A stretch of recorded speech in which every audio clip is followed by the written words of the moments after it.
yaitu hubungan antara asam lambung, panic attack, dan trauma, dan bagaimana cara untuk menuntaskan atau menyelesaikannya ya. Apa yang terlebih dahulu harus dibereskan. Nah, malam hari ini kita akan bahas hal tersebut ya teman-teman. Bentar, saya sambil siapin dulu nih gitar dulu ya teman-teman ya. Jadi biar enak nanti teman-teman.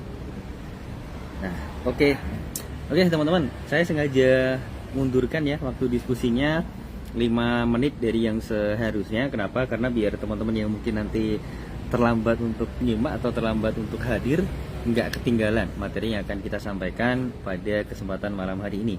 Karena kemarin yang like dan yang komen itu sudah melampaui target ya, sudah banyak banget target yang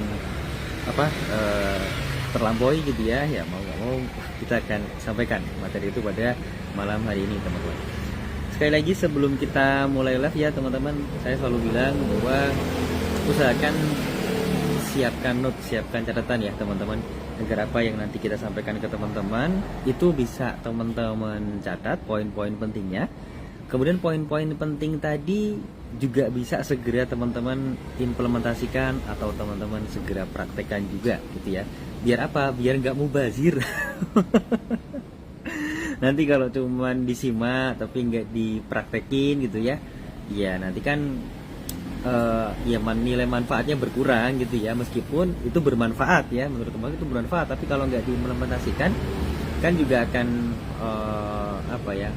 berkurang lah ya pastinya nilai manfaatnya. Oke, kita tunggu mungkin hampir kalau sudah 100-an ya teman-teman yang sudah ready, yang sudah standby nyimak live kita ini. Wah, ini udah 107 nih. Nah, kita akan segera mulai aja apa ya. Tapi sekali lagi seperti yang kita sampaikan teman-teman, materi malam hari ini itu tidak kita adakan ya, atau tidak akan kita tinggalkan rekamannya di Facebook ya. Jadi materi spesial malam hari ini hanya bisa didapatkan dan disimak oleh teman-teman yang nyimak juga pada malam hari ini gitu ya. Mas, nanti yang ketinggalan gimana? Ya nasib gitu aja. Yang belum rezekinya gitu aja ya, maaf ya teman-teman ya. Tega banget sih Mas Alvin. Ya nggak tega sih, ya apa ya, ya kadang-kala kan perlu seperti itu ya teman-teman ya. Termasuk kemarin kita cerita sedikit ya teman-teman ya. Termasuk kemarin ada yang bilang ke saya, apa tuh namanya, bukan bilang deh, komen di status Facebook gitu ya. Saya member baru, saya udah sering tanya tapi nggak pernah dijawab gitu kan. Waduh. Ini member baru. Udah nggak sabaran gitu ya. Nah, akhirnya apa? Ya kita balas di situ. Kita udah sering jawab kok pertanyaan teman-teman di situ gitu ya.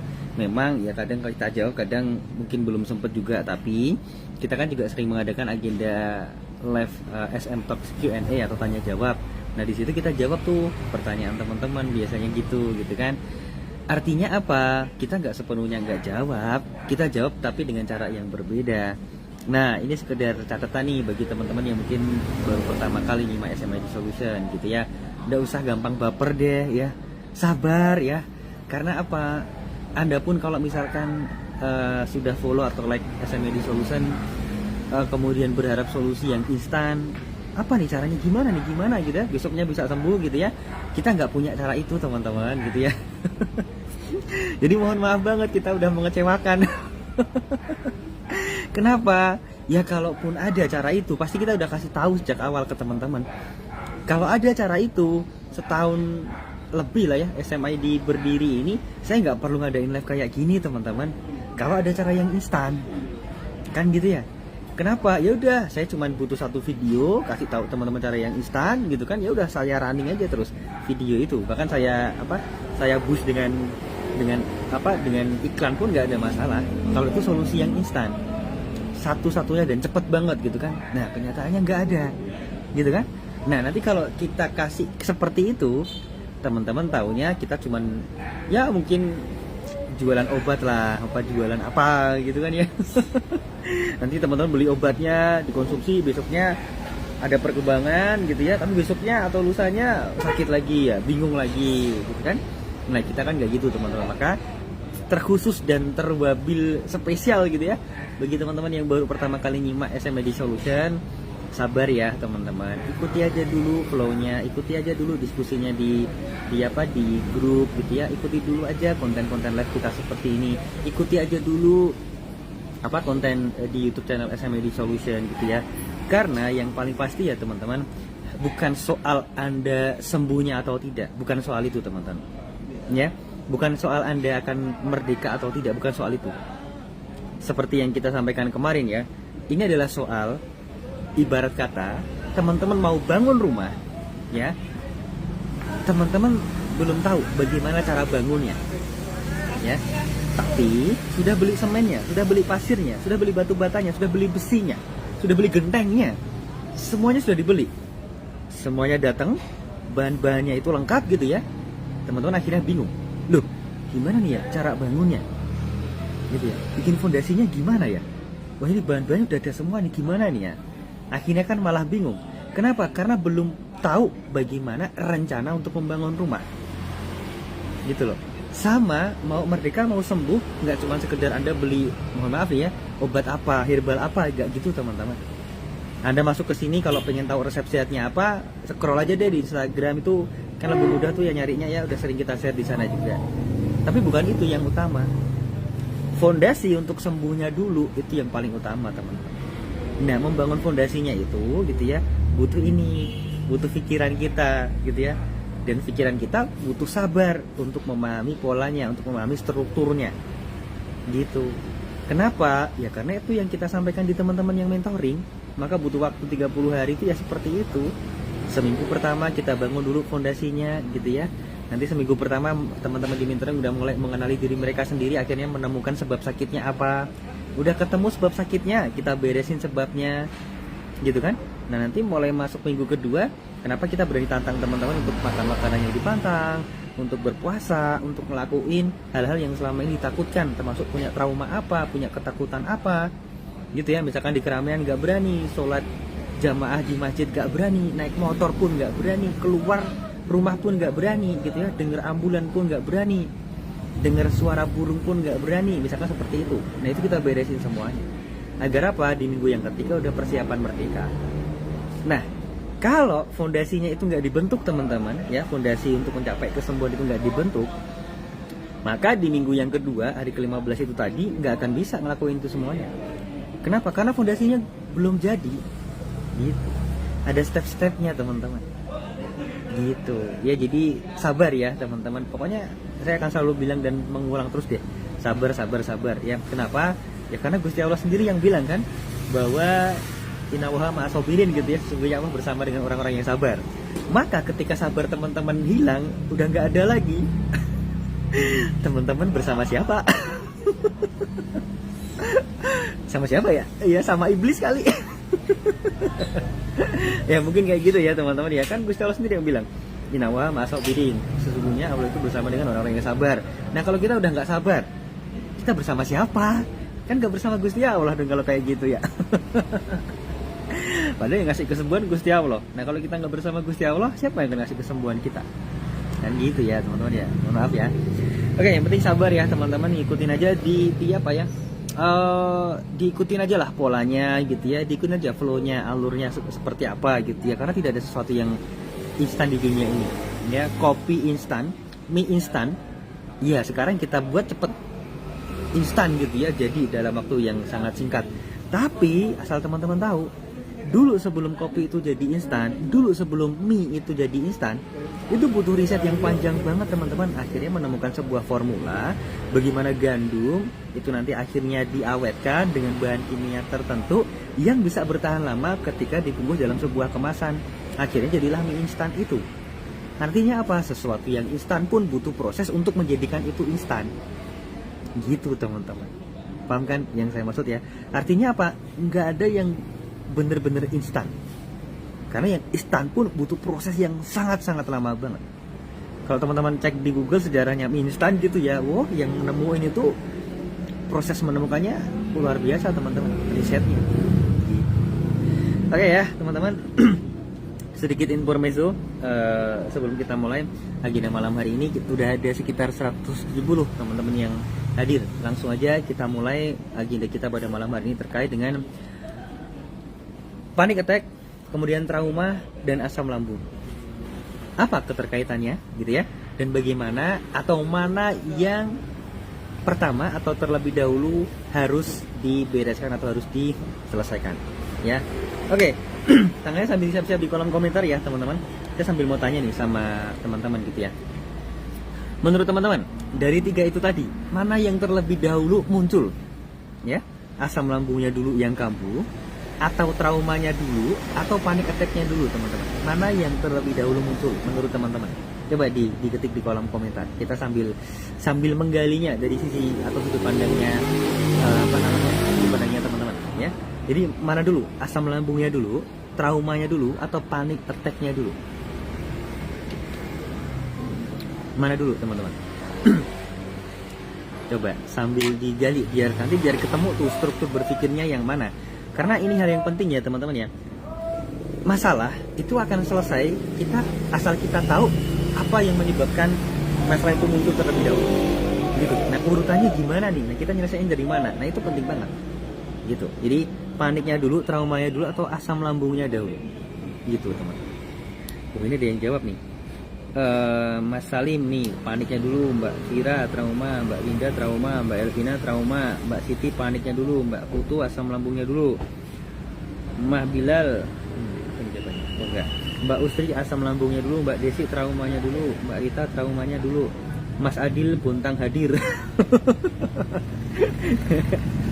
Beda ya jawabannya ya. Mbak Fitri paniknya dulu, Mbak Rini paniknya dulu, Mbak Desi traumanya dulu, Mbak Maya traumanya dulu, Mbak Rizku asam lambungnya dulu, Mbak Inspiratif Qurani Muslimah traumanya dulu. Datang ingat terus mual pas panik. Oke, paniknya Pak, panik dulu. Mbak Arus sama Mas Nokman. Mbak Yani trauma, Mbak ini panik, Mbak Asad Mira panik, Mbak Eva traumanya dulu, Mbak Santi traumanya dulu. Mbak Nur panik terus asam lambung makin tinggi setelah gemeteran, badan keliangan. Oke. Traumanya dulu Mas. Mbak Riza, Mbak Dati panik dulu, Mbak Umu panik dulu, Mbak Elvin pikirannya dulu, Mbak Detari traumanya dulu, Mbak Firia traumanya dulu, Mbak Dedi traumanya dulu, Mbak Rosta panik, Mbak Ni Ayan Niluh asam lambung, Mbak Wita asam lambung. Mas Adil, ini kan pertanyaannya trauma, panik sama asam lambung ya. Mas Adil jawabnya takut dulu. Mbak Kurnia asam lambung dulu, Mbak Miranda hadir Mas. Wih, maksudnya? Oh iya, siap ya. Mbak Rokaya traumanya dulu. Cari sebabnya dulu Mas Dedi, yaitu traumanya. Oke, teman-teman. Jawaban teman-teman berbagai macam ya, beda-beda, but it's okay, nggak ada masalah sama sekali ya. Kita nggak ada benar salah di sini ya, semua tergantung perspektif atau sudut pandang kita masing-masing. Ada yang bilang bahwa asam lambungnya dulu. Jadi ketika asam lambungnya kambuh, kemudian muncul sensasi yang luar biasa, mungkin pernah sampai pingsan, mual, yang paling ekstrim muntah darah sampai lemes, kemudian gemeteran gitu ya, sampai pingsan gara-gara asam lambungnya. Gitu kan ya. Nah, kondisi seperti itu akhirnya ketika kondisinya sudah mulai membaik gitu ya, mungkin beberapa hari kemudian, beberapa minggu atau beberapa bulan memunculkan trauma bagi teman-teman yang mungkin ngalamin itu gitu ya. Jadi asam lambung dulu, trauma dulu. Asam lambung dulu baru trauma. Nah, ketika trauma, self talk teman-teman ini semuanya serba negatif. Takutnya luar biasa ya, lebay banget gitu ya. Aduh, nanti gimana nih kalau pingsan lagi, aduh gimana kalau mual lagi, aduh gimana kalau muntah darah lagi ya. Semuanya seperti itu gara-gara dulu pernah ngalamin itu, akhirnya muncullah trauma itu. Nah, kecemasan itu terakumulasi jadi sebuah hal yang akhirnya menstimulus seluruh tubuh teman-teman ini untuk mengalami yang dinamakan dengan kejadian panik. Ya akhirnya nggak tahu kenapa dalam situasi atau momen tertentu ketika seolah-olah teman-teman ngalamin kejadian dulu waktu pertama kali asam lambungnya kambuh gitu ya, akhirnya muncullah panik attack-nya, sehingga berpotensi ngalamin kejadian seperti asam lambungnya yang kambuh pada saat itu ya. Jadi asam lambung dulu, kemudian memunculkan trauma yang berlebihan, memunculkan ketakutan yang berlebihan, akhirnya memicu apa yang dinamakan dengan gejala panik attack ya. Itu bisa ya. Jadi nggak ada bener, nggak ada salah di sini teman-teman. Tapi itu bisa. Ada teman-teman yang polanya seperti itu. Itu berdasarkan apa yang disampaikan oleh teman-teman ketika mentoring. Jadi saya coba gambarkan polanya, urutkan polanya teman-teman ya. Ada yang seperti itu. Ada juga beberapa teman-teman di mentoring ini yang punya trauma terhadap kejadian tertentu, gitu ya. Mungkin pernah dibully atau mungkin pernah tiba-tiba sesak napas ketika sedang di jalan, gitu ya. Akhirnya, ya pada kondisi seperti itu memicu asam lambungnya untuk kambuh, sehingga sensasi karena asam lambung kambuh, termasuk dadanya panas, sesak jantung berdebar dengan sangat kencang, gemeteran, lemes, keringat dingin, hingga mungkin lemes, gitu ya, muncul, gitu ya. Kemudian selang beberapa waktu kemudian, ya, membuat yang merasakan ini trauma juga, gitu ya. Ketika trauma itu berulang lagi, maka bisa memunculkan potensi panic attack lagi, teman-teman. Jadi trauma, kemudian asam lambungnya kambuh, gitu kan, kemudian bisa memunculkan trauma lagi dan akhirnya panic attack. Jadi trauma, asam lambung, panic attack. Urutannya bisa seperti itu, ya. Jadi yang kedua bisa trauma, kemudian asam lambung, kemudian panic attack. Atau yang pertama tadi bisa asam lambung, kemudian trauma, kemudian panic attack. Jadi kok panic attack di belakang terus, Mas? Memang kurang lebih polanya seperti itu, teman-teman. Ya. Ada nggak Mas yang panic attack duluan? Ada. Tapi sejauh kita memadu teman-teman di mentoring ternyata nggak banyak. Jadi pola awalnya yang dimulai dari panic attack dulu itu nggak banyak ternyata.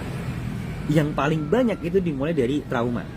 Memang ada beberapa member mentoring ketika mentoring gitu ya menyampaikan, dulu Mas tiba-tiba saya pergi di keramaian gitu ya, tiba-tiba lemes, gemeteran, terus sampai kakinya ini kayak lumpuh gitu teman-teman, jadi nggak bisa gerak, nggak bisa jalan. Maka ketika mau pulang harus dibopong sama suaminya, katanya seperti itu. Kemudian periksa ke dokter, disampaikan bahwa ini gejala asam lambung yang kambuh, ya efeknya bisa sampai seperti itu. Nah, beliau pada waktu itu menyampaikan memang karena panic attack pada saat itu, katanya seperti itu, gitu ya. Nah, tapi ketika di mentoring kita gali tuh semuanya, Mbak, kenapa kok bisa tiba-tiba di keramaian ngerasain hal yang semacam itu? Ketakutan apa yang muncul di situ? Wah, beliau cerita semuanya, gitu ya. Akhirnya ketemulah, ya, bahwa beliau ini ada trauma dengan sebuah kejadian di keramaian pada saat dulu. Jadi ceritanya kurang lebihnya sih, beliau ini pernah kalau di Jawa tuh kayak ada itu loh, pertunjukan reok gitu loh teman-teman. Jadi orang yang tiba-tiba kesurupan naik jatilan itu ya, tahu ya, jatilan kesurupan terus makan beling. Nah kemudian ketika dia, kalau orang Jawa bilang tuh dadi ya kesurupan gitulah ya. Nah si jatilan ini ngejar orang-orang gitu ya. Nah salah satu yang dikejar ya si mbak ini tadi, yang ngerasa awalnya dari panic attack gitu. Akhirnya ketika di keramaian gitu ya, muncullah trauma tentang hal tersebut di masa lalu itu, gitu, sehingga asam lambungnya kambuh. Ya udah, akhirnya sensasinya datang semuanya. Nah setelah kita gali, gitu ya, beliau akhirnya menyampaikan juga bahwa ketika sebelum kejadian panic attack itu, yang ada di pikirannya adalah seolah-olah di keramaian itu beliau itu membayangkan kayak kejadian dulu ketika dikejar-kejar sama dikejar-kejar sama si jatilan atau reoknya itu tadi teman-teman, reoknya yang dulu itu, seolah-olah bayangin itu. Jadi memunculkan perspektif yang negatif di kepalanya, masuk semuanya. Ya udah, akhirnya memunculkan panic attack-nya. Jadi dua kemungkinan teman-teman. Pertama memang gara-gara asam lambung kemudian memunculkan trauma, gitu ya. Ketika trauma itu cemasnya jadi berlebihan, kemudian cemas yang berlebihan ini menstimulus panic attack-nya tadi, gitu ya. Yang pertama dari asam lambungnya, atau yang kedua dari traumanya dulu ya, kemudian asam lambungnya kambuh, gitu ya, kemudian memunculkan trauma lagi sehingga muncullah panic attack, gitu. Nah, kunci sederhana untuk membereskan semua itu sebenarnya ya teman-teman perlu menggali terlebih dahulu faktor-faktornya tuh apa, sebab-sebabnya itu apa, gitu. Nanti kita akan bahas lebih detail terkait dengan hal itu ya teman-teman ya. Tapi yang pasti gini, bagi teman-teman yang mungkin pernah ngalamin panic attack gitu ya, coba ketik di kolom komentar teman-teman ya. Nggak usah diketik namanya ya, tapi diketik apa yang saya tanyakan. Apa yang teman-teman pikirkan sambil diinget-inget dulu ya, diinget-inget dulu kejadian panic attack-nya dulu apa, tiba-tiba apa gitu ya. Kejadiannya apa, coba diinget-inget dulu ya. Diinget-inget dulu, digali dulu kejadiannya apa ya gitu ya. Nah, kejadiannya itu sebelum, ingat ya, sebelum teman-teman mengalami kejadian panic attack itu ya, yang efeknya atau sensasinya yang mungkin lemes, gemeteran, mungkin sampai yang paling parah tuh bisa lumpuh ya, setengah lumpuh gitu teman-teman, atau pingsan gitu ya. Apa yang teman-teman pikirkan sebelum kejadian itu terjadi? Bagi teman-teman yang pernah panic attack ya, sekali lagi ya, bagi teman-teman yang pernah panic attack, dulu inget-inget kejadian yang membuat teman-teman ngerasa itu adalah kejadian panic attack. Inget-inget dulu kejadiannya ya, inget-inget ya. Kemudian inget-inget lagi apa yang teman-teman pikirkan atau bayangkan sebelum kejadian panic attack itu terjadi. Entah 1 jam sebelumnya, 30 menit sebelumnya, 1 menit sebelumnya, atau bahkan 30 detik sebelum teman-teman mengalami panic attack itu. Coba diingat-ingat teman-teman. Bagi teman-teman yang pernah panic attack, diketik di kolom komentar apa yang dibayangkan atau kalimat-kalimat apa yang muncul di pikiran teman-teman sebelum panic attack itu datang. Hingga akhirnya teman-teman ngalamin ya efek samping dari panic attack itu tadi, lemas, gemeteran, mungkin sampai nggak bisa jalan gitu ya, sampai ada yang seperti itu. Nah, apa yang teman-teman pikirkan atau yang teman-teman bayangkan sebelum panic attack itu datang? Jadi sebelumnya apa? Gitu. Mbak Winda, kalau aku sih takut parah Mas Alvin penyakitnya. Mbak Nurul Hidayati, pernah Mas pergi ke tempat wisata, udah parkir ternyata badan langsung lemas, pengen cepat pulang. Nah, ini contohnya kayak Mbak Nurul Hidayati nih. Ketika Mbak sudah sampai parkiran, ya, ternyata badan lemas, pengen cepat pulang. Nah, coba digali Mbak, digali dulu ya. Mungkin agak-agak lupa, tapi nggak apa-apa. Tapi coba digali. Apa yang Mbak pikirkan ketika mau ke tempat wisata itu, atau ketika datang di tempat wisata itu, atau ketika pas parkir di tempat wisatanya? Apa yang Mbak Nur Hidayati pikirkan sehingga efeknya Mbak ngalamin badannya langsung lemes, kemudian ya udah pengen cepat pulang aja? Coba apa yang dipikirkan? Mbak Firahawa, ketika panic attack muncul yang dibayangkan takutnya jangan sampai sakitnya kambuh lagi. Enggak, ini ketika panic attack udah muncul ya, sebelumnya Mbak.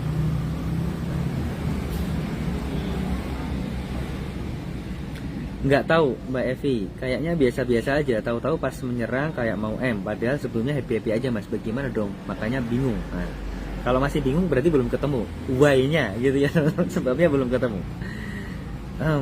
Mbak Juniati, takut mati, takut penyakit parah dan gejala yang dirasakan. Itu yang dipikirkan ya. Pengen cepat pulang, kalau di rumah di keramaian tiba-tiba pusing pengen cepat balik ke rumah. Kalau saya habis maghrib tiba-tiba panic attack karena ingat tadi malam anak dimarahin suami. Nah, ini salah satu contoh yang pas nih. Pas sebelum sholat gitu ya, mikirin bahwa semalam anak kok dimarahin sama suami, jadi kepikiran terus sebelum sholat.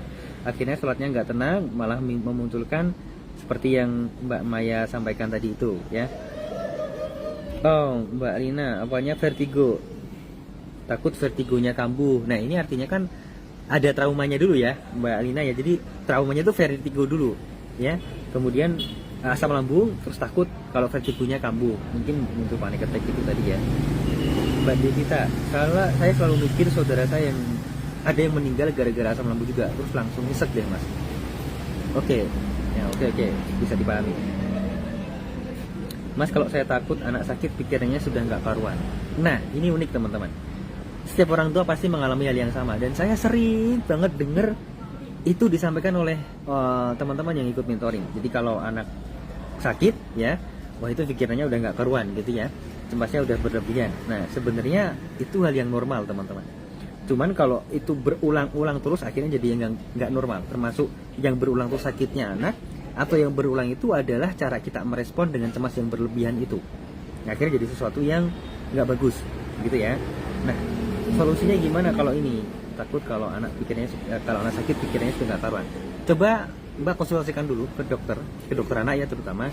Coba ditanyakan ya, apa sebenarnya yang membuat anak Mbak kok mudah sakit? Ditanyakan dulu apa. Nah, sebabnya tuh apa? Gitu. Jadi jangan cuma periksa anak sakit obatnya ini. Coba digali dulu. Dokter, kok anak saya tuh sakitnya ini, kemarin sering sakit ini. Nah, digali. Sebabnya kenapa? Ketemu sebabnya, diberesin dari sebabnya itu. Karena kalau obat gitu ya.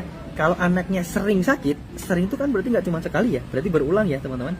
Anaknya sering sakit, minum obat itu besoknya sembuh. Besok 2 minggu, 1 bulan lagi punya potensi untuk sakit lagi nggak punya. Kenapa? Karena sering sakit. Jadi kejadiannya berulang.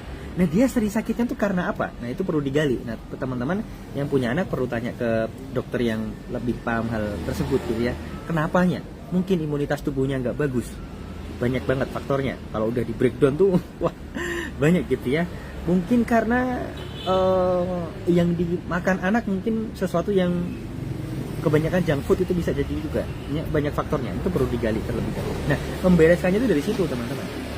Kalau nanti sebabnya itu udah diberesin, ternyata bener imunitas tubuh anak gak bagus, ternyata bener anaknya terlalu sering makan junk food sehingga tubuhnya rentan terhadap penyakit, ya itu diberesin.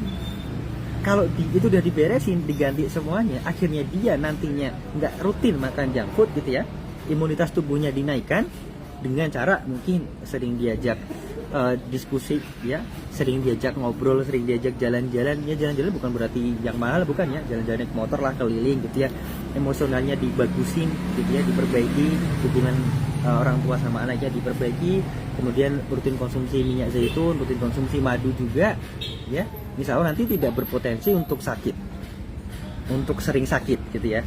Nah kalau akhirnya anak ini nggak sering sakit, kan teman-teman teman-teman sekarang sebagai orang tua kan nggak terlalu cemas banget, akhirnya cemasnya udah berkurang gitu ya teman-teman ya, paham ya saya sampaikan di sini ya. Jadi polanya seperti ini.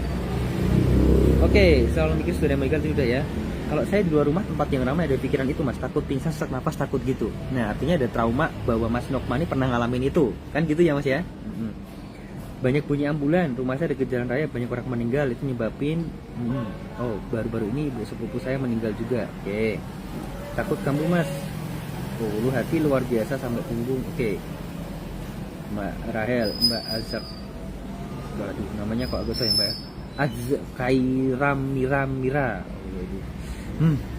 Sampai ketukuk-tekuk lidahnya nih Mbak, membicarakan hal yang sedih. Membicarakan itu bicara dengan orang lain atau Mbak hanya bicara dengan dirinya sendiri ya. Kalau aku sih takut sama laut mas, dulu kan ada orang yang sering tenggelam jadi takut. Oke, berarti trauma karena mungkin lihat langsung orang yang tenggelam atau terlalu sering mendengar berita orang yang meninggal tenggelam di laut atau di pantai, kan bisa gitu ya Mbak atau mahasiswa Apriansa nih. Mbak Rostalina, takut ketika mau mandi, takut darah tinggi, pembuluh darah pecah. Darah tinggi, pembuluh darah. Nah, ini unik nih teman-teman. Mbak Rostalina takut mau mandi. Ya, yang ditakutkan adalah karena Mbak ini punya darah tinggi, gitu kan? Yang ditakutkan adalah kalau pembuluh darahnya pecah. Ya, ini saya nggak tahu ya apakah memang pernah ngalamin panic attack atau enggak, saya nggak tahu. Tapi cemasnya udah berlebihan banget artinya. Nah, ini Mbak Rostalina saya kasih sedikit bocoran. Mbak kalau pengen beres masalahnya ini, Mbak perlu gali dulu. Mbak kalau sudah didiagnosa darah tinggi, coba Mbak sering-sering, bukan sering-sering ya, coba cek ke dokter, coba tanyakan ke dokter, dok darah tinggi itu sebabnya apa saja. Nah, itu Mbak perlu tahu dulu. Nanti akhirnya Mbak nggak takut pembuluh darahnya pecah gitu ya. Kenapa? Karena darahnya udah nggak sering tinggi lagi, tekanan darahnya ya udah bisa normal terus. Karena sebab darah tingginya udah diberesin. Akhirnya berani untuk mandi gitu ya Mbak Rosalina ya. Saya dulu napas sesak terus pada corona mas, langsung dipikirkan Mbak Asyifa Hatala, ini corona yang dipikiran jadi panik. Oke, ingat berita bencana jadi panik, ingat berita bencana berarti trauma. Nah, oke, saya pernah pas kambuh asam lambung, sesak nafas sampai mau pingsan, dibawa ke UGD mas, sampai histeris, berasa nggak bisa bernafas. Oke, semenjak itu datang saya kepikiran takut mati mas, jadi panik attack. Oke deh. Tiba-tiba timbul rasa takut mas ke pasar, Mbak Sukma. Mbak Umu, ini berat banget nih. Takut mati, nanti anak diambil mantan suami. Oke. Wah ini dalam ya.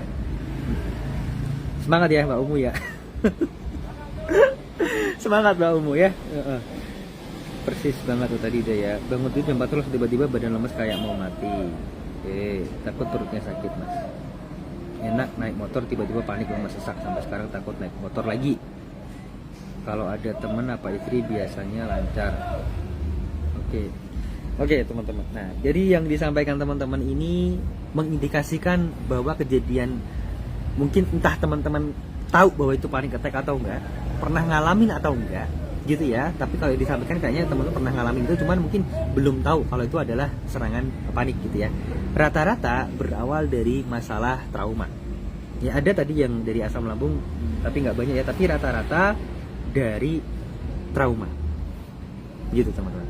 Ya. Sebentar, ini ada pertanyaan unik nih. Mas, kalau suami biar nggak ngerokok lagi gimana solusinya? Kadang bikin jengkel.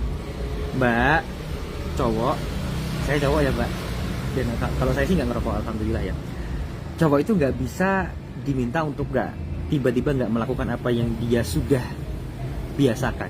Udah jadi habits mbak, nggak bisa gitu. Nah, apalagi kalau ketika suaminya ngerokok, mbak langsung frontal ngomong, wah jangan ngerokok, bla bla bla. Pasti cowok akan marah. Kenapa gitu? Karena dia merasa terganggu sesuatu yang dia merasa selama ini biasa aja, nggak ada masalah sama sekali. Tiba-tiba bersama Anda kok jadi masalah, gitu. Maka yang perlu dilakukan bagi Mbak Prafti nih ya, sorry ya, agak melenceng dikit ya teman. Karena unik pertanyaannya ya. Gimana solusinya? Gini Mbak, lebih baik dikasih tahu, tapi dengan cara yang berbeda. Kalau saya bayangin ya, Mbak jengkel, itu pasti Mbak sekasih taunya dengan marah-marah, mungkin dengan sedikit dongkol, dan punya ekspektasi bahwa suaminya nanti akan tiba-tiba berhenti merokok. Kalau menurut saya itu kurang tepat. Ya, Mbak nggak perlu berekspektasi bahwa suaminya akan berhenti merokok. Nggak perlu berekspektasi seperti itu, Mbak. Yang Mbak perlu lakukan adalah ngomong baik-baik dengan cara yang berbeda. Mbak mau ngomong demi kebaikan, gitu ya. Ini mohon maaf, mungkin teman-teman mengalami hal yang sama juga. Mau ngomong demi kebaikan, tapi cara ngomongnya itu udah membawa aura yang negatif dan dongkol duluan. Jangan rokok apa? Hah? Bikin ini gitu kan. Wajahnya udah gak enak dipandang. Kalimat teman-teman sekalipun baik itu nggak akan masuk teman-teman. Kemungkinan besarnya seperti itu. Kenapa? Karena di situ ada authority figurnya, gitu ya, figur yang mempunyai otorisasi tinggi. Itu ternyata yang teman-teman kasih tahu itu bukan teman-teman. Gitu.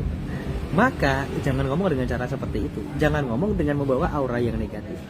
Senyum 37 dulu gitu ya, baru ngomong, "Pak, ayolah, jangan merokok di situ ya. Ini kasihan anak nih misalkan, aku kan juga baru proses penyembuhan nih. Dibantulah kerjasamanya lah." Nah, ngomong aja kayak gitu. Suaminya paling akan ketawa-ketawa. "Oh iya, maaf ya. Matiin rokoknya." Enggak. Gitu. Artinya apa teman-teman? Mbak Prati kan udah ikut mentoring ya, dan kita udah kasih tahu caranya sebenarnya. Kalau kita ingin merubah seseorang, ketika kita udah ngomong frontal itu ternyata nggak berubah teman-teman, ya bukan berarti orang itu nggak mau berubah dan nggak bisa berubah, bukan. Mungkin cara kita adalah memberitahu orang tersebut belum kena. Anda ngulain cara yang sama terus-menerus berulang-ulang, ya nggak akan kena teman-teman. Kenapa ya? Karena caranya sama, maka hasilnya pun juga akan sama. Terus bagaimana dong biar nanti hasilnya berbeda? Ya caranya yang diubah. Siapa yang bilang gitu? Yang bilang gitu Albert Einstein teman-teman, ilmuwan yang terkenal itu loh. Yang gambarnya sering dipajang di buku-buku kimia, buku-buku fisika teman-teman. Artinya diubah cara teman-teman ngomong ke ya orang yang mau teman-teman ubah, ya responnya diubah, hasilnya pasti akan berbeda gitu.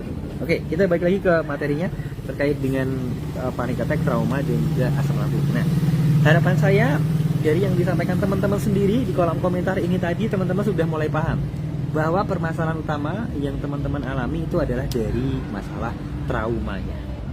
Ya, jadi kita persempit nih ya teman-teman.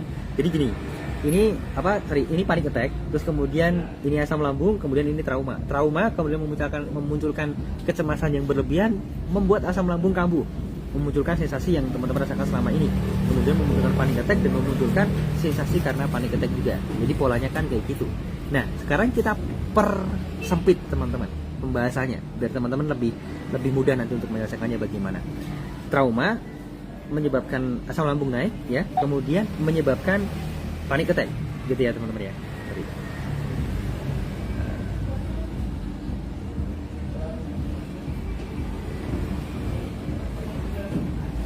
Oke, jadi trauma ya menyebabkan asam lambung naik, kemudian menyebabkan panic attack. Nah, kita sekarang persempit pembahasannya karena teman-teman di sini ternyata banyak yang panic attack-nya muncul itu berdasarkan dari trauma yang dirasakan teman-teman selama ini. Ya, kita sekarang bahas soal traumanya. Trauma itu ada dua, teman-teman. Ya, ingat-ingat, dicatat deh kalau perlu biar nggak lupa ya. Trauma itu ada dua. Ya, yang pertama trauma karena kejadian.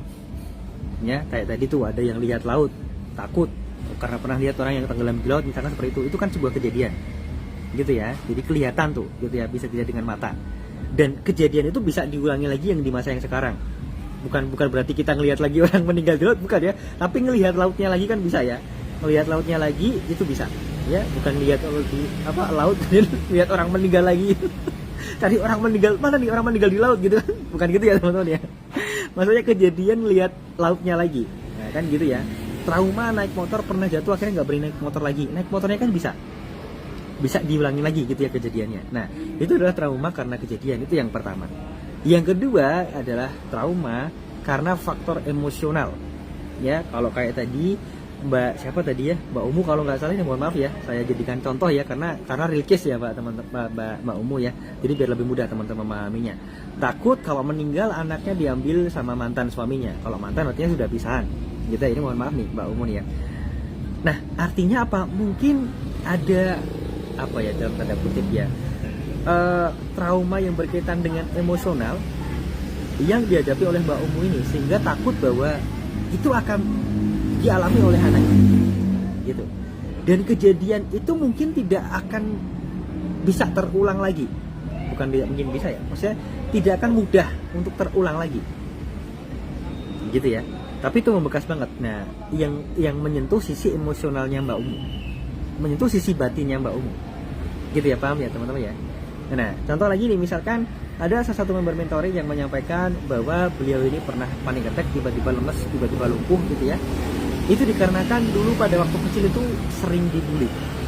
Dia sering diejek sama teman-teman sekelasnya gara-gara ada masalah di orang tuanya ada keterbelakangan mental. Nah, istilah mudahnya seperti itu. Dia dibully terus sampai besar, dia merasakan hal itu jadi beban di pikirannya, jadi merasa insecure, merasa nggak punya mental yang kuat ya. Akhirnya mudah banget ketika dalam situasi tertentu di keramaian atau apapun itu gitu ya, seolah terbayang lagi dengan hal yang dulu itu. Ketika dia dibully, muncullah kejadian panic attack-nya itu. Paham ya yang saya maksud di sini ya teman-teman ya. Jadi trauma ada dua macam, trauma karena kejadian, trauma karena faktor yang emosional. Nah, pertanyaannya sekarang ini dijawab juga ya teman-teman ya, silakan di kolom komentar. Trauma yang dari emosional sama trauma yang karena kejadian, menurut teman-teman lebih mudah dibereskan yang mana? Ya, trauma yang karena kejadian sama yang karena emosional, menurut teman-teman itu yang lebih mudah dibereskan yang mana? Coba sambil diketik di kolom komentar ya teman-teman. Saya sambil minum lagi nih.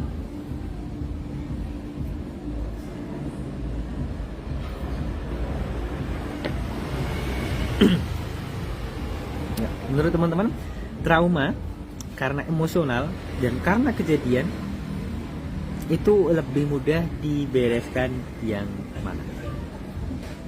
Bagi teman-teman yang ikut mentoring, kayaknya jangan komentar ya karena kan udah tahu. Mbak Kurnia Mayasari melihat kejadian. Oke. Yang emosional lebih mudah mas. Wow. Ya. Oke, nggak apa-apa. Mbak Musliana kejadian lah. Mbak Musliana kan udah ikut mentoring jadi tahu. Mbak Nuridayati trauma pas kejadian mas. Oke. Mbak Sherin trauma karena emosional, lebih mudah trauma kejadian mas. Mbak Nur Faidah. Oke. Mas Rizky, ini kita bahas ini dulu ya Mas Rizky ya.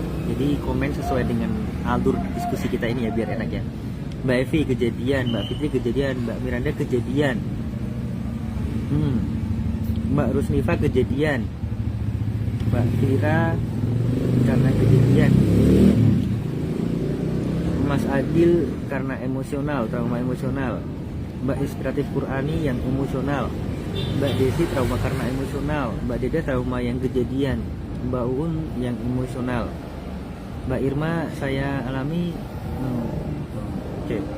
Mbak Eni trauma karena kejadian, oke. Mbak Umu kejadian, oh ya Mbak ini nih barusan merdeka ya, selamat ya Mbak Eni ya, semangat terus Mbak. Mbak Siti kejadian tadi siapa, Mbak Bruce Sri Gustina yang emosional, Mas Sudin trauma kejadian, Mbak Ariatun yang emosional mungkin masih belum yakin ya, Mbak Evi kejadian, Mas Rizko emosional, oke. Mas Arul kejadian, Mbak Ayu Adrian kejadian, Mbak Susi kejadian, Mbak Rahel trauma kejadian, Mbak Ola kejadian. Ya rata-rata atau mayoritas teman-teman jawab trauma karena kejadian lebih mudah untuk dibereskan. Jawabannya adalah yes, betul banget teman-teman. Kenapa? Cara kerja otak manusia, ya, dia tuh akan lebih mudah atau akan lebih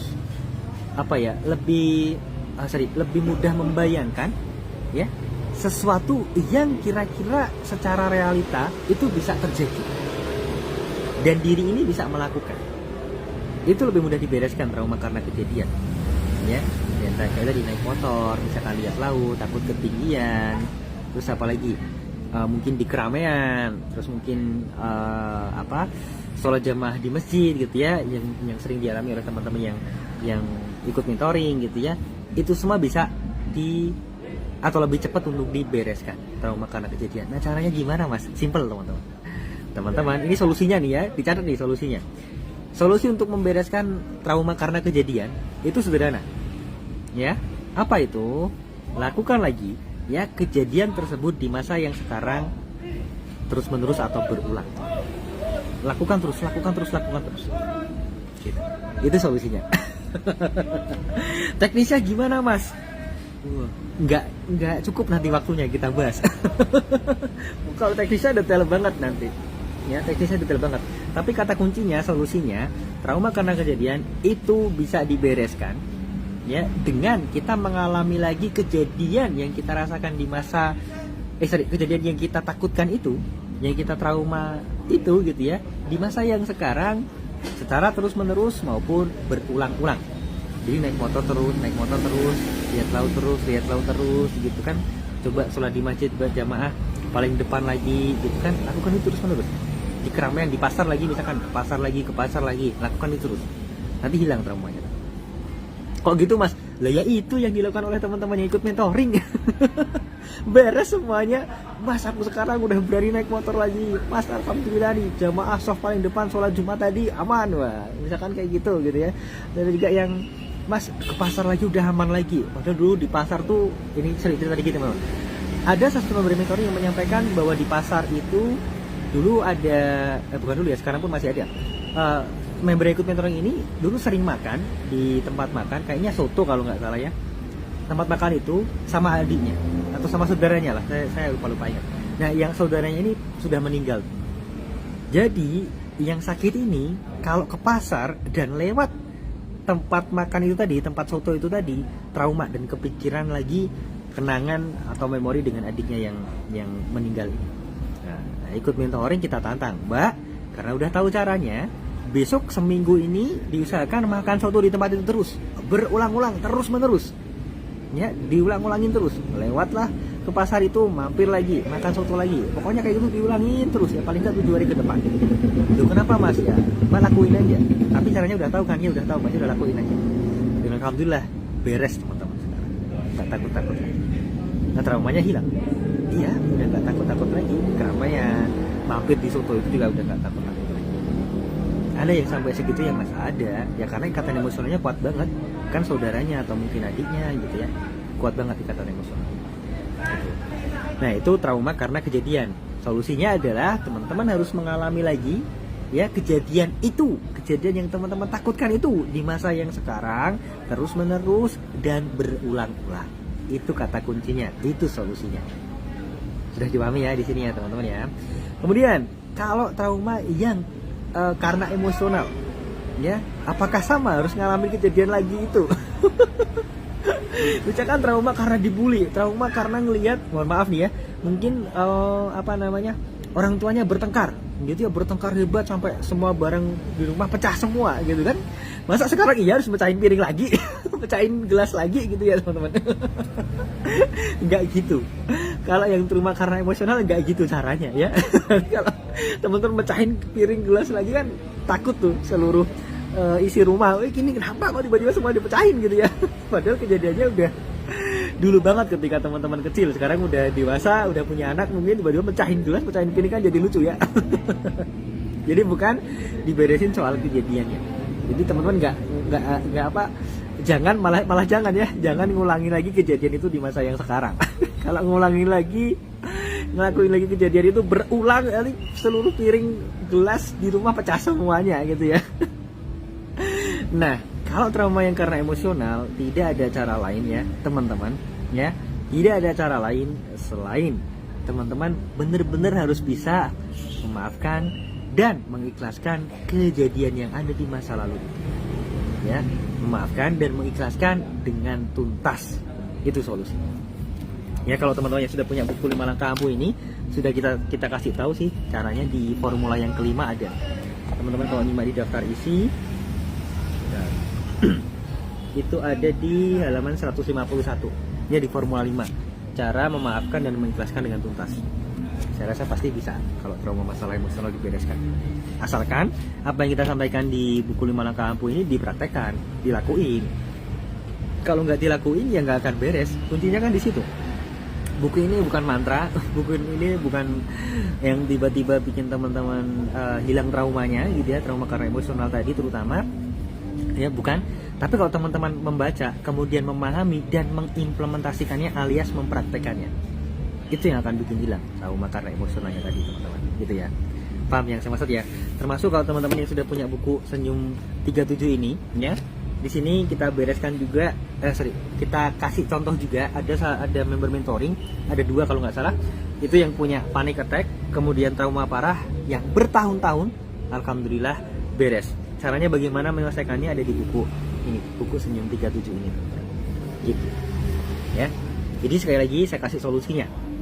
Panic attack, kalau urutan polanya tadi ya, nggak akan muncul kalau nggak ada trauma. Panic attack juga nggak akan muncul kalau bukan karena sensasi asam lambungnya yang sering kambuh kemudian memunculkan trauma ya, kebayang-bayang terus teman-teman, sehingga memunculkan kecemasan yang berlebihan gitu yang akhirnya panic attack lagi. Nah kalau kita tarik lurus benang merahnya, akarnya gitu ya, oh ternyata masalah utamanya ada pada traumanya. Nah, trauma itu ada 2 macam seperti yang saya sampaikan tadi. Yang pertama karena kejadian, dan solusinya adalah mengulangi atau melakukan kejadian itu di masa yang sekarang secara terus-menerus dan berulang-ulang. Itu kuncinya, itu solusinya ya. Dan itu nggak butuh obat teman-teman. I'm sure, saya yakinkan ke teman-teman, itu nggak butuh obat. Obat dalam bentuk apa, kimia, tablet, butir itu enggak juga gitu ya, ataupun yang herbal enggak butuh itu juga ya, cuman butuh ini mindset sama kesungguhan teman-teman untuk melakukan kejadiannya itu lagi ya, secara terus menerus dan berulang-ulang. Itu yang pertama ya, trauma karena kejadian. Trauma yang karena emosional nggak ada cara lain, nggak ada solusi lain ya, selain teman-teman harus bisa memaafkan kejadian di masa lalu itu ya, dan mengikhlaskan kejadian itu dengan tuntas. Nah, anomalinya atau kontradiktifnya gitu ya teman-teman, sering banget teman-teman ini merasa sudah memaafkan gitu ya kejadian itu, tapi belum bisa ikhlas gitu kan. Belum bisa terima mas ya gitu kan. Banyak tuh saya temukan di mentoring gitu ya teman-teman. Oke. Padahal itu satu paket ya, memaafkan dan mengikhlaskan. Maaf, oke, selesai gitu ya. Mengikhlaskan artinya tidak akan mengungkit-ungkit lagi dan tidak akan membawa itu lagi di memori kita. Itu benar-benar ikhlas sebenarnya teman-teman. Nah, tapi teman-teman kan nggak, maafkan ya udah, oke selesai gitu kan. Tapi masih diungkit-ungkit lagi tuh, masih dibawa lagi tuh di kepalanya, dibawa lagi tuh di memorinya. Ya artinya apa? Sudah memaafkan, tapi belum bisa benar-benar ikhlas. Nah terus bagaimana mas caranya untuk bisa memaafkan dan mengikhlaskan dengan tuntas? Padahal itu rumusannya satu paket. Simpel teman-teman ya. Selain tadi ada di buku 5 langkah ampuh, yang pasti adalah satu, teman-teman harus hidup di masa yang sekarang ya, kemudian mandangnya di masa depan. Itu yang pasti, karena teman-teman gak akan pernah bisa lagi balik ke masa lalu ya. Itu yang pasti ya. Jadi hidup di masa sekarang, pandang masa sekarang dan masa depan, karena gak akan bisa balik lagi ke masa lalu ya. Kemudian berkaitan juga dengan materi yang mungkin beberapa bulan yang lalu pernah kita sampaikan juga ke teman-teman, Jangan pernah lagi menggunakan kalimat-kalimat ranjau darat, ya. Karena nih kalau perlu ya. Jangan pernah lagi menggunakan kalimat-kalimat ranjau darat. Apa itu gitu ya? Kemarin, dulu, gitu ya. Waktu itu. Dalam mengucapkan atau dalam berbicara dengan dirinya sendiri jangan gunakan kalimat itu, teman. Kemarin, dulu, waktu itu. Nah, jangan gunakan kalimat-kalimat atau kata-kata itu. Bisa nggak? Harusnya bisa. Gimana caranya, Mas? Sebelum kata-kata itu muncul, senyum 37, kata-kata itu nggak akan muncul. Benar. Kenapa? Karena kata-kata yang saya contohkan tadi, ya, yang saya sebut sebagai kata-kata atau kalimat ranjau darat, itu memiliki persamaan makna yang akan membawa teman-teman jadi negatif. Ya, jadi membawa self talk yang negatif, membawa kalimat-kalimat yang negatif setelahnya. Kemarin kan aku sudah ini, kemarin kan dulu kan bapakku ini sama ibuku gini. Aku sekarang nggak apa-apa lah kayak gitu juga. Misalkan kayak gitu ya. Coba kalau nggak ada kata dulu, bapakku sama ibuku, udah stop tuh. Nggak bisa lagi muncul kalimat lagi kan. Kalau nggak ada dulu mungkin diganti dengan waktu itu. Bapakku ibuku waktu itu kan pernah ini. Wah sekarang kan ya udah nggak apa-apa lah kalau aku marah sama mereka. Nah, kalimatnya kan nggak sempurna, teman-teman. Ketika kalimatnya nggak sempurna, pesan yang diterima otak juga nggak sempurna. Yang terjadi apa? Akan merusak ya susunan kalimat negatif yang akan masuk ke pikiran teman-teman. Sampai sedalam itu, Mas. Iya. Benar, teman-teman. Cuman masalahnya teman-teman selama ini kan nggak sadar. Gitu aja. Itu masalah. Nah, salah satu hal untuk bisa ikhlas, memaafkan mungkin teman-teman saya yakin bisa lah. Tapi kalau ikhlas mungkin belum ya. Salah satunya adalah ikhlas, ya. Untuk bisa ikhlas, maafkan, lupakan yang di masa lalu, ya. Hidup di masa yang sekarang sama masa depan, ya. Seperti yang saya sampaikan tadi itu. Kemudian jangan lagi gunakan kata-kata atau kalimat yang bersifat ranjau darat. Dulu, kemarin, waktu itu, ya. Coba teman-teman sambil ngomong, ya.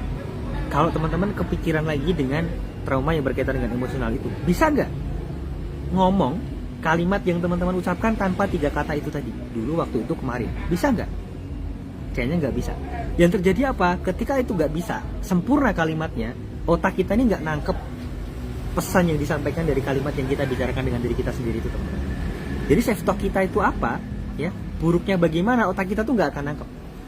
Nangkep pun nggak akan sempurna. Maka akhirnya apa? Itu nggak akan mempengaruhi cara kerja otak kita. Lama-lama ketika kita sering melakukan hal semacam itu, akan mudah ikhlas. Apalagi ditambah dengan rutin senyum 37 ketika melakukannya. Wah, insya Allah akan lebih cepat ikhlasnya, teman.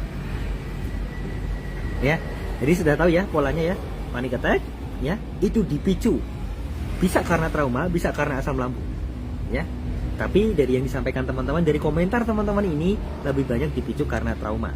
Trauma bisa memicu asam lambung kambuh, memunculkan sensasi, atau trauma bisa memicu panic attack juga, ya. Lewat dulu dari asam lambung gitu ya. Kemudian panic attack, ya, bisa seperti ini. Maka yang perlu dibereskan adalah traumanya terlebih dahulu. Bagaimana caranya? Tadi saya sudah sampaikan ke teman-teman. Gitu ya. Oke teman-teman, semoga apa yang kita sampaikan ini bermanfaat. Sudah kurang lebih hampir 1 jam kita diskusi di materi yang spesial malam hari ini. Semoga teman-teman bisa segera terbebas dari masalah panic attack-nya yang bermula dari masalah traumanya. Maka yang harus dibereskan kan traumanya ya. Diberesin dulu masalah traumanya. Insya Allah semuanya yang di belakangnya itu akan lebih cepat beres juga, termasuk asam lambung maupun panic attack-nya. Karena saya udah sering bilang dan saya udah sering jelaskan di buku 5 langkah ampuh ini, di formula pertama yang saya sebut dengan shifting break atau sebab sakit teman-teman. Salah satu hal yang paling mendasar itu adalah karena trauma. Ya, jadi shifting break itu ada 3 kan ya. Trauma karena faktor eksternal gitu ya, atau yang ketiga dengan kondisi yang selama ini dirasakan. Nah, 3 itu. Nah, trauma ini juga yang paling dominan. Maka trauma ini ketika beres, insya Allah semuanya juga akan mudah untuk beresnya, termasuk masalah asam lambung dan panic attack. Semangat terus buat merdeka ya teman-teman. Semoga apa yang kita sampaikan bisa bermanfaat. Tapi kalau ada hal-hal atau kata-kata yang mungkin kurang berkenan atau mungkin ya menyakitkan sih kayaknya enggak ya. Cuman kalau kata-katanya nonjok gitu ya. Mohon maaf ya teman-teman.